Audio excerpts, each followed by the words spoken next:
Isa pa ng pagpapasalamat sa tulong na ipinagkaloob ng isa ring grupo dito sa Barangay Almacen, ang tulong na ipinabot sa amin ng organikong paghahalaman. Ito po ay bumubuo ng ating mga farmers dito sa Barangay Almacen at ibang kanunog barangay dito sa ating dito sa Barangay Almacen.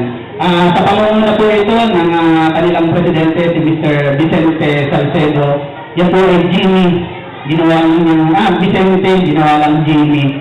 Kasama po dyan sila Kuya Akoy Katakis at si Sheria Buha. Maraming salamat po sa ginawa niyong tulong para sa pasinayan ito.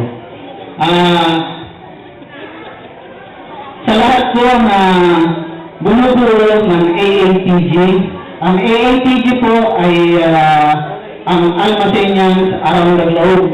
Ito po, balik-tanawan po natin ang pinanggalingan ng AATG.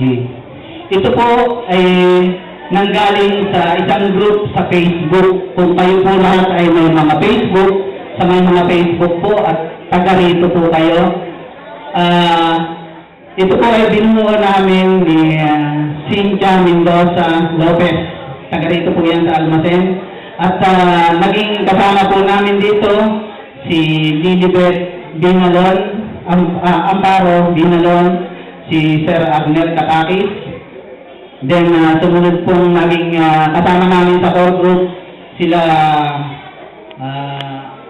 Jing Miners. Ito po ay dati rin taga rito sa atin sa Almacen, taga nagilid ito, tumira ito kila aling pa rin si Susan Badillo. Yan po ang pangalan niya, Jing Miners. Sa lukuyan po siya ay nasa Dasmariñas, Cavite. Naging isang masipag po taga-solicit po ng naging donasyon dito sa aming paglingat sa pinanggalingan project. Ang isa pa po si Jingjing Maristela na alam natin na taga rito rin sa Almacen. Si Maribeth Diquito, isa pa rin po sa kasama namin sa core group ng mga magulang niya po ay sila Mr. and Mrs. ano ang pangalan? Ni Ma'am Biting Diquito at Aling Baby na taga Nagwang. Sila po ay walang sawang tumulong din po sa amin sa pagsasakatuparan ng proyektong ito. Si Mabet Diquito po ngayon ay nasa Ontario, ano ba yun? Ottawa, Canada.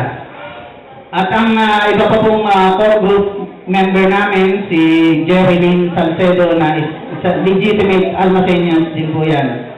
Ganon din si Jen Malveda na siya naman po ang aming taga-post sa wall. Siya po ang bahala sa wall ng AATG sa Facebook dun sa aming account. Siya po yung taga-Bonifacio po siya dati pero nakatira na ngayon siya sa Unisan, anak ni Mr. Poroy and Bolet Malveda.